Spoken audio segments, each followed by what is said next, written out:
देखंतु गोटे पुराना ब्लाउज को आमे माप नबा आउ बहुत कम माप रे आमे डबल कोटरी ब्लाउज कटिंग करवा। देखंतु एटा पछ साइड मु आगे एमती सीधा नापुची तार ब्लाउज रो लंब होची 14 आगे आमे एमती 14 लिखि नबा।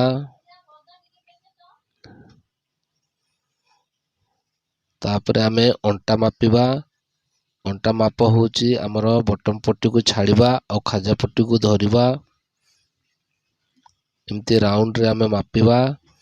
अंटा होची 34 अंटा 34 34 आमे लिखि दबा एमती।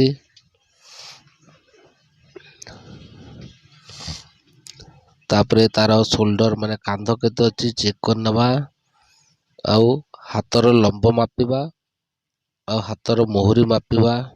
हाथ लंब अच्छी 8.5 हाथर मोहरी अच्छी 6 6 6 12 हबो माने 6 लिखिबा।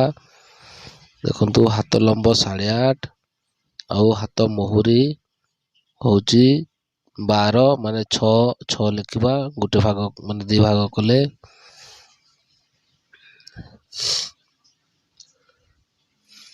हमें देखंतु पेपर कटिंग केमती करिबा सेटा निहाती समस्त को जानिबा दरकार जेहेतु कपड़ा कम थले पेपर कटिंग करा जाए किंबा माउथरे चेक करनु जेटा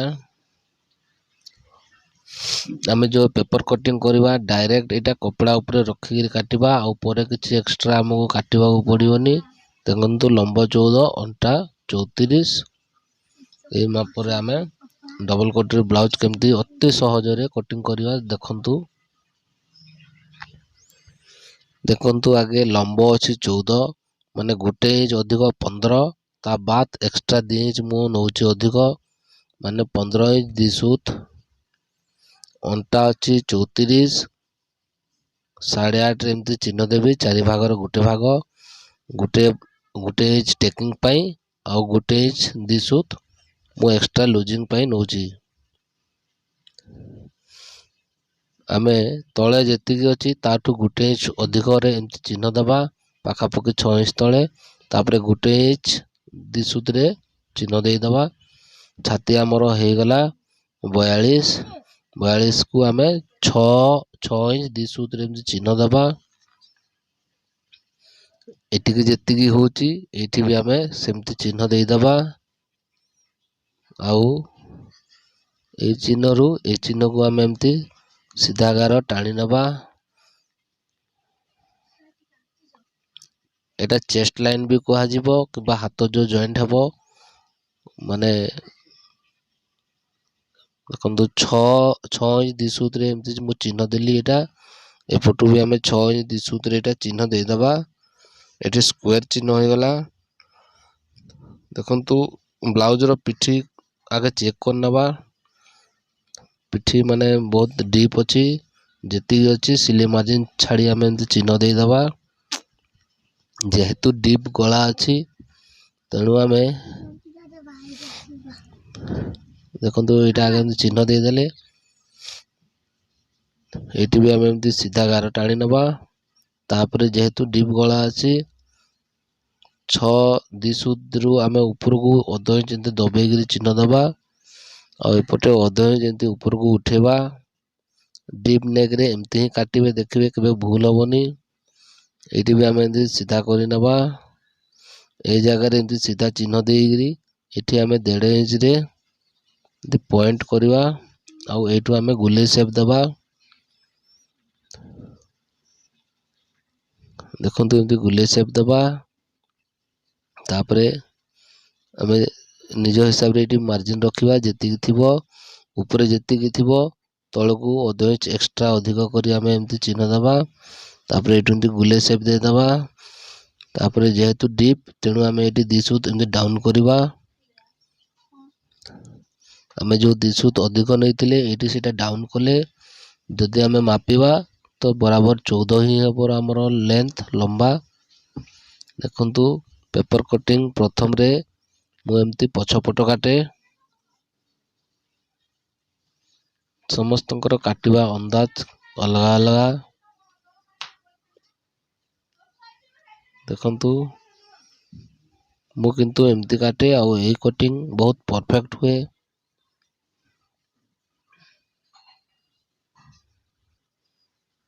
ଦେଖନ୍ତୁ ପଛ ପିସ୍ ଏବେ ରେଡ଼ି ହେଇଗଲା। ପେପରକୁ ତାପରେ ଏମିତି ଉଲ୍ଟା କରିଦେବା।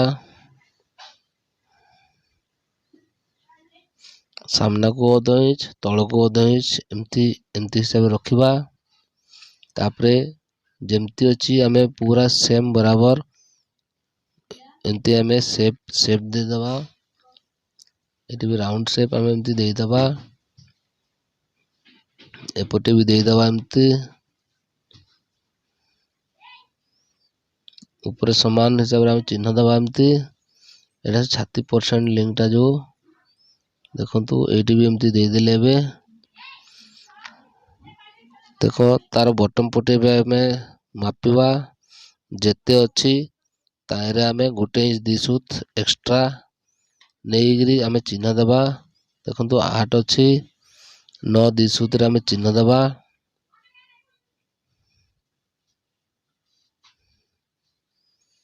ଆପଣମାନେ 9.5ରେ ବି ଦେଇପାରିବେ। ଦେଖନ୍ତୁ ଏଇଠୁ ଆମେ ଏମିତି ଗୁଲେଇ ସେପ୍ ଦେଇଦେବା। এইଠୁ ଏମିତି ଅଧ ଇଞ୍ଚ ଆମେ ଭିତରକୁ ଡାଉନ୍ କରି ଏମିତି ଗୁଲେଇ ସେପ୍ ଦେବା।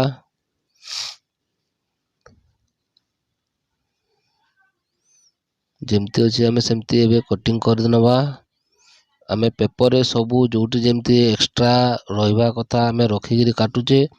ତେଣୁ ଆମେ କପଡ଼ା ଉପରେ या फिर अस्तर ଉପରେ କଟିଂ କଲେ ପୁରା ରଖିକିରି ଆମେ ସେମିତି ହିଁ କାଟିବା, କିଛି ଏକ୍ସଟ୍ରା ନେବାନି। এই ଜାଗାରେ ଆମେ ଅଧ ଇଞ୍ଚ ଦବେଇକିରି କାଟୁ, କାହିଁକି ନା এই ଜାଗାରେ କପଡ଼ା ଲୁଜିଂ ମାନେ ରହିଯାଏ। ଏମିତି କାଟିଲେ ବରାବର ବଢ଼ିଆ ସେପ୍ରେ ବସିବ। ଏଇଟା ଆମର ଫ୍ରଣ୍ଟ ସାଇଡ୍। ଦେଖନ୍ତୁ କପ୍ କେମିତି କାଟୁଛି ମୁଁ। ମୋର ଭିଡ଼ିଓ ଆଗରୁ ବହୁତ ଭିଡ଼ିଓ ଛାଡ଼ିଛି, ତାହିଁରେ ମୁଁ ଏମିତି କେମିତି କପ୍ କଟାଯାଏ ସବୁ ବତେଇଛି। ଦେଖନ୍ତୁ ବହୁତ ଇଜିରେ ମୁଁ କେମିତି କପ୍ କାଟୁଛି, ସେମିତି ଆପଣମାନେ କାଟିପାରିବେ। ଭିଡ଼ିଓ ମାନଙ୍କରେ ବତେଇଛି, ଆପଣ ମୋ ଚ୍ୟାନେଲକୁ ଯାଇକରି ୱାଚ୍ କରିବେ, କେମିତି କପ୍ କଟାଯାଏ ଦେଖିବେ। ଦେଖନ୍ତୁ এই ଦୁଇଟାର ମଝିରୁ ଆମେ 1 ଇଞ୍ଚ ଏମିତି ଉପରକୁ ଉଠେଇବା। এই ଜାଗାରେ ଦେଖନ୍ତୁ ବହୁତ ଇଜିରେ ଆପଣମାନେ କାଟିପାରିବେ।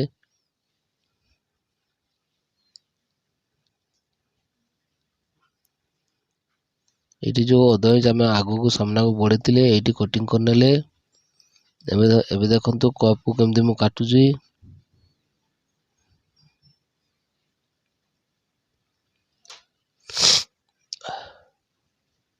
ଏଇଠି ଟିକେ ଆମେ ଗୁଲେଇ ସେପ୍ ଦେଇଦେବା। এই ଭିଡ଼ିଓରେ ଖାସ କରି ଲମ୍ବ ହାତ କେମିତି କଟାଯାଏ ମୁଁ ସେଇଟା ଆପଣମାନଙ୍କୁ ବତେଇବି। ଗୋଟିଏ ଭିଡ଼ିଓରେ ଗୋଟିଏ ପଏଣ୍ଟ ନିଶ୍ଚୟ ବତେଇବି, କାହିଁକି ନା ଭିଡ଼ିଓ ବହୁତ ବଡ଼ ହେଇଯାଏ। ଦେଖନ୍ତୁ କପ୍ ର ଉପର ସାଇଡ୍ ଏମିତି ଗୁଲେଇ ସେପ୍ ଦେବା। এই ଜାଗାରେ ବି ଏମିତି ଗୁଲେଇ ସେପ୍ ଦେବା। ଆଗକୁ ଏମିତି ଟାଣି ଆଣିବା। ଉପର ପଟେ ଏମିତି 2ରେ ମୁଁ ଚିହ୍ନ ଦେଉଛି। ଦେଖନ୍ତୁ 2 ଇଞ୍ଚରେ ଚିହ୍ନ ଦେଲି। এই ଜାଗାରେ ଆମେ ତଳ ସାଇଡରେ 1.5 ଇଞ୍ଚରେ ଚିହ୍ନ ଦେଲି। ତାପରେ ଦି ଗାରର ମଝିରେ 1 ଇଞ୍ଚରେ ଏମିତି ଚିହ୍ନ ଦେଇ ଗୁଲେଇ ସେପ୍ ଦେଇ ଦଉଛି।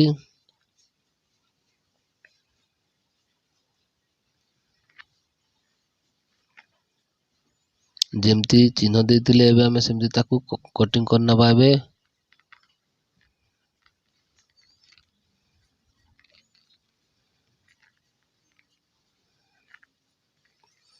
ଏମିତି କମ୍ ସମୟରେ କଟିଂ କରିବେ, ବହୁତ କାମ ଆପଣମାନେ କରିପାରିବେ। ଦିନକୁ 5ଟା 6ଟା ବ୍ଲାଉଜ ବି ସିଲେଇ ପାରିବେ।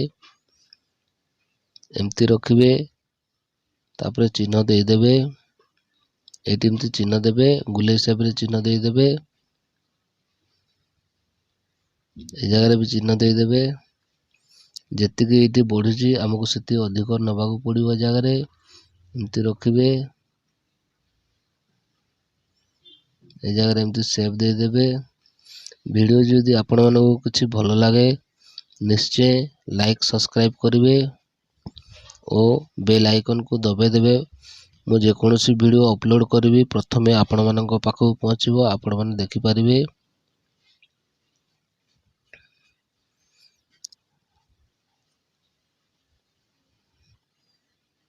ଦେଖନ୍ତୁ ଏଇଠି ଏମିତି ଗୋଲ ସେପ୍ରେ ଆମେ କାଟିଦେବା।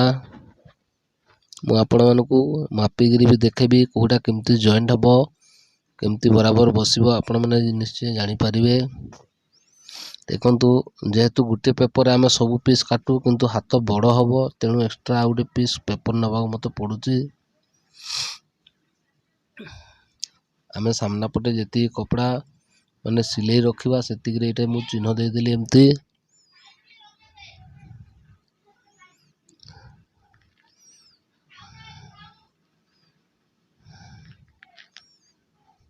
ହାତର ଲମ୍ବ ଅଛି 8.5, 8.5 ଏମିତି ରଖି ଚିହ୍ନ ଦେଲି। ସିଲେଇ ମାର୍ଜିନ୍ ପାଇଁ ଚିହ୍ନ ଦେବା। 3ରେ ଏମିତି ଚିହ୍ନ ଦେଇଦେବା। 3ରେ ଦେଲା ପରେ ଏମିତି ସିଧା ଗାର ଟାଣି ନେବା। ଏଇଠି ବି ସିଧା ଗାର ଟାଣି ନେବା। ଏଇଠି ଆମେ 6ରେ ଏମିତି ଚିହ୍ନ ଦେବା, ଯେହେତୁ ହାତର ଅଧା। ଆଉ ଏଇଠି 7 ଦିଶୁରେ ଚିହ୍ନ ଦେବା। 7 ଇଞ୍ଚ ଦିଶୁତ, ଆଉ ଏଇଠି 2 ଇଞ୍ଚ 2.5 ଇଞ୍ଚରେ ଆମେ ଏମିତି ଚିହ୍ନ ଦେଇଦେବା। ମୋର ଆଗରୁ ଭିଡ଼ିଓ ବି ଛାଡ଼ିଛି, ହାତ କେମିତି କଟାଯାଏ ସବୁ ବତେଇଛି। ଆପଣମାନେ ମୋ ଚ୍ୟାନେଲକୁ ଭିଜିଟ୍ କରନ୍ତୁ, ସେଇଠି ହାତ କଟିଂ, କପ୍ କଟିଂ ସବୁ ବତେଇଛି। ସବୁ ଭିଡ଼ିଓରେ ଗୋଟେ ଗୋଟେ ପଏଣ୍ଟ ମୁଁ ଏମିତି ବତାଏ, କାହିଁକିନା ଲଙ୍ଗ ଭିଡ଼ିଓ ହେଇଯାଏ, ସେଥିପାଇଁ ଗୋଟିଏ ଭିଡ଼ିଓରେ ସବୁ ବତେଇ ହୁଏନି। ବହୁତ ଇଜିରେ କେମିତି ଆପଣମାନେ ଏମିତି କଟିଂ କରିପାରିବେ, ବହୁତ କମ୍ ସମୟରେ ଅଧିକ କାମ କରିପାରିବେ, ସେଇ ଜିନିଷ ଆପଣମାନଙ୍କୁ ମୁଁ ବତାଉଛି। ଦେଖନ୍ତୁ ଏବେ ହାତ ବି ଆମର ରେଡ଼ି ହେଇଗଲା। ଦେଖନ୍ତୁ ଏଇଟା ପଛ ପିସ୍, ଯେଉଁଠି ଆମେ ସିଲେଇବା ସେଇଠି ଏମିତି ରଖିଲି। ଏବେ ମାପି ଦେଉଛି, ଦେଖନ୍ତୁ ପୁରା ବରାବର ହେଉଛି। ଦେଖନ୍ତୁ କିଛି ଅସୁବିଧା ନାହିଁ।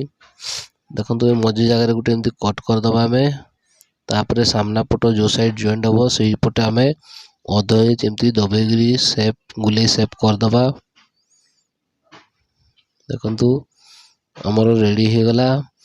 ଏଇଟା ହେଉଛି ପଛ ପିସ୍ ହାତ କପ୍। ଦେଖନ୍ତୁ ଏବେ ଆମେ ମାପିକିରି ସେଟ୍ ଦେଖିବା ବରାବର ହେଉଛି କି ନାହିଁ। ଦେଖନ୍ତୁ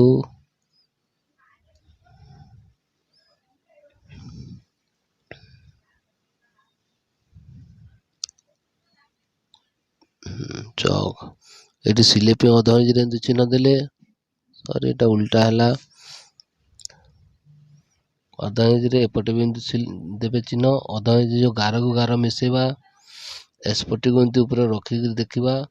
ଦେଖନ୍ତୁ ପୁରା ବରାବର ହେଉଛି, କିଛି ଅସୁବିଧା ନାହିଁ, ପରଫେକ୍ଟ ହେଲା। ଏବେ ଦେଖନ୍ତୁ ଭିପଟି ଏମିତି ରଖିବା, ସ୍କ୍ରେଚ୍ ଜାଗା ଧରିଦେବା, ଏମିତି ପୁରା ବରାବର ହେବ, ପରଫେକ୍ଟ କଟିଂ ହେଇଛି।